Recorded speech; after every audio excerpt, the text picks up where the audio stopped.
What is up, guys? In today's video, I'm going to be talking about how Fortnite did in 2022, going over the things that I liked about this year, didn't like, and comparing it to past years of Fortnite. As always, if you guys do enjoy the video, remember to give it a like, subscribe if you like to see more, and comment down below what you would give Fortnite in 2022 out of 10. So we had 5 seasons this year. Most of Chapter 3 Season 1, like Chapter 4 Season 1, it started in December. So like the first month or so of Chapter 3 Season 1 was in 2021. But the core bulk of the season was in 2022, and then the rest of Chapter 3, so Season 2, 3, and 4, and then we had the start of Chapter 4 Season 1 in 2022 as well. And I feel like all of these seasons had very good pacing and a consistent flow of changes. There was kind of a brief lull during Chapter 3 Season 3 when Epic was on break for the summer event, and then I believe also during the end of Chapter 3 Season 1, it did kind of drag on a bit, and there wasn't much build up for Chapter 3 Season 2, but we'll get to why that was the case later on. So I think there was a good consistent flow of content and consistent flow of updates. Not as many map changes as I would like, but there was a good consistent flow of content, which I think is super important. I quit playing Fortnite in 2022. And then came back towards the end of 2021. And the main reason why I lost interest in the game was because there wasn't that good consistent flow of content like Fortnite had kind of conditioned us to expect, with how many changes and how much the map changed over the course of 2018 and 2019. So for me, the amount of seasons and the amount of content in the game, I think was good. Not quite as good as 2018 and 19, but I think it was better than 2020 and 2021. And I think all of the seasons in this year were pretty solid. I don't think there was any super insane S tier season, one of the best seasons ever, but I think they were all quite good, and there wasn't any terrible season. So I think that was good.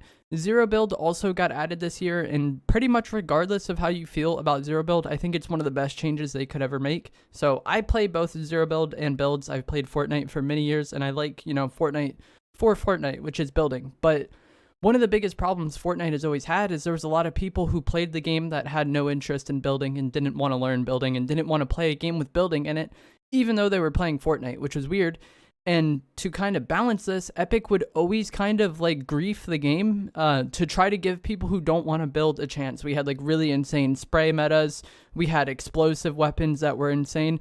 At one point, they even made explosive damage go through walls. This was a pretty insane change, and they got rid of it in a day.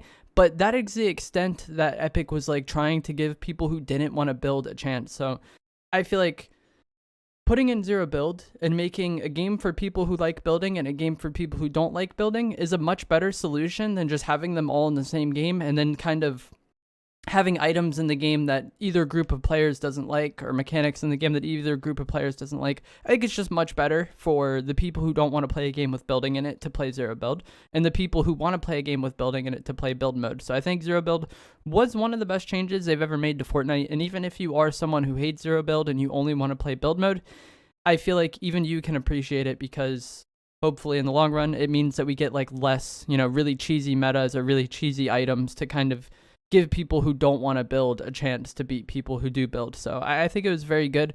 One of the biggest problems for the entirety of this year, and it was mainly a Chapter 3 problem, was the loot pool. I think the loot pools were the main weaknesses of 2022.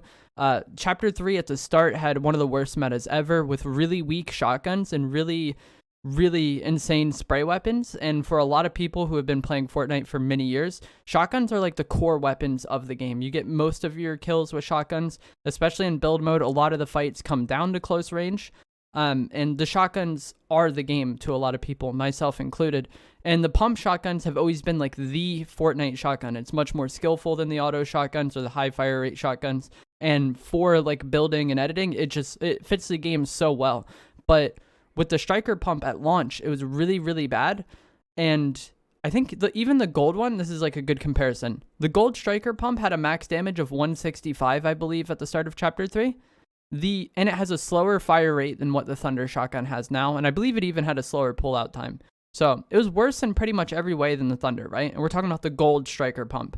The white thunder shotgun has a max damage of 170 and a higher fire rate than the striker pump. So the striker pump was so underwhelming at launch of Chapter 3, and the SMGs were insane. And that just creates a situation where, playing wrong can get you by. So, if you're trying to play correct and maybe, pump somebody, edit your wall, pump them again, reset the wall. They could just walk forward with an SMG and like out DPS you. The the Stinger SMG was ridiculous at the start of chapter 3. So the meta was just always pretty bad, and even later on, they did improve the shotguns, and they did buff the striker pump, and then they later nerfed it, and then removed it from the game, and then we had, like, the prime shotgun and the ranger shotgun, which were good, but they each had their own, like, limitations of, like, the ranger shotgun only having 1 bullet, and the prime shotgun only being good for 1 bullet. The metas were just not really that fun and not really that skillful for most of chapter 3, in my opinion. Zero build is a bit different. Zero build, like, having the high fire rate shotgun be the meta, I don't think is the end of the world, but in build mode, the low fire rate shotgun, the more skillful shotgun being the meta, I think is super important. And even for zero build, I prefer like pump spray weapon being the meta, because there's much more skill in using like a pump shotgun, and you get rewarded for hitting good shots. And then you also need to swap to your spray weapon and then swap back to the shotgun. There's just much more skill involved in like getting that process down as far as timing goes, not messing up the button clicks, and then also having very good aim during all of that, when compared to just something like the auto shotgun or the drum shotgun, where you just hold down the fire button the entire fight, and whichever one happens to hit better shots wins the fight. So I prefer a meta that is like pump shotgun spray meta, or pump shotgun SMG, or pump shotgun pistol like we have right now.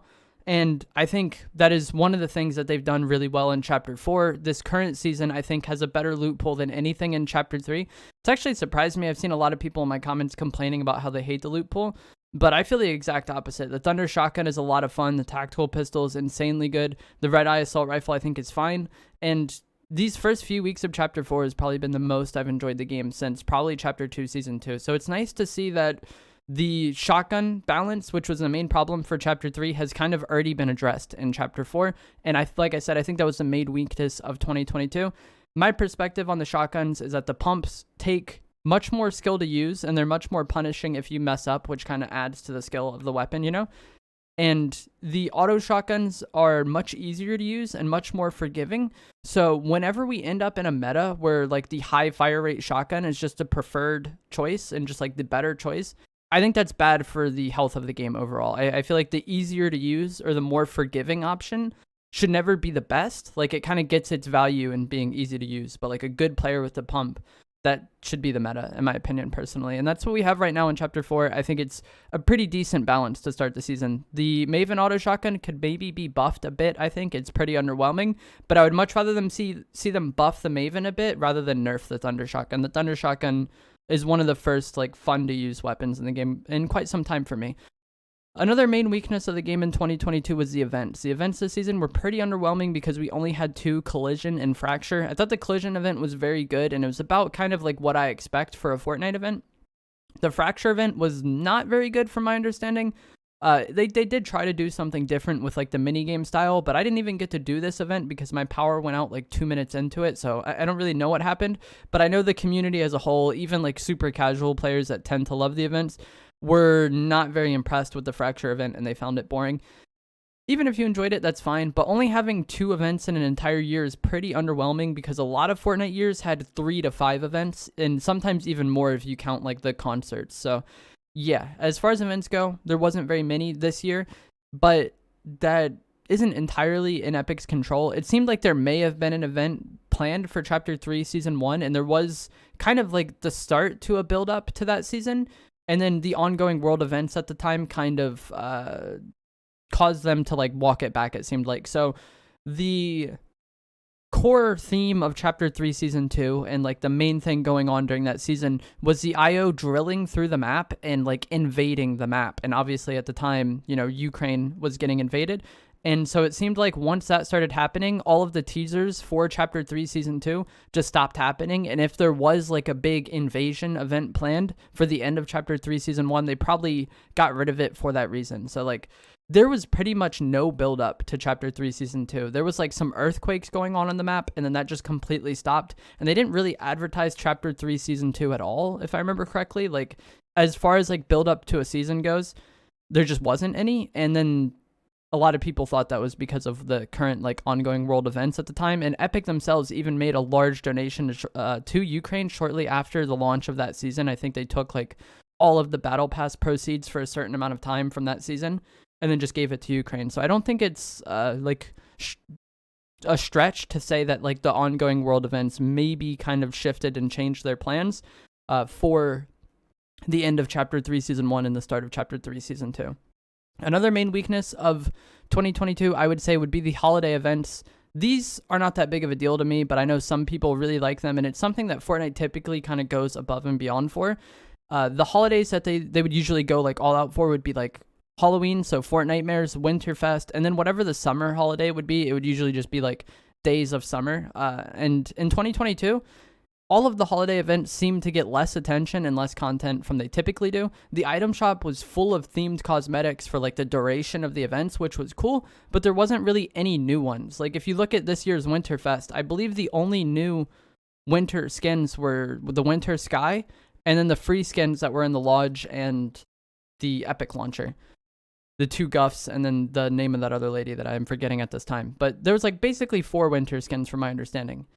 Whereas in 2017, which was the first like few months of Fortnite, the winter holiday had both Yuletide Ranger and Nogops, both the gingerbread skins, Crackshot, Red Nose Raider, and Codename Elf. And that is a lot of Christmas skins. And I feel like that's just one thing the holiday events seem to be lacking now is like more original skins. It was the same way with the summer event. They put out 2 or 3 ones and they just kind of brought back all of the old ones, which I think is fine for people who haven't or who weren't able to get those old skins. I think bringing them back is fine, but I would like to see more new holiday cosmetics as well, because if you're someone who's been playing the game for multiple years, it's just really not that exciting. So like the summer event didn't get as many new skins, the Halloween event didn't get as many new skins, and even the Christmas event didn't get as many new skins.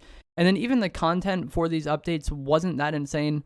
I think the Halloween event had Grim Gables, which was cool, and then the Wolf Claws, which were vaulted for most of it. The Christmas event had the Snowball Launcher and Sergeant Winter, I think.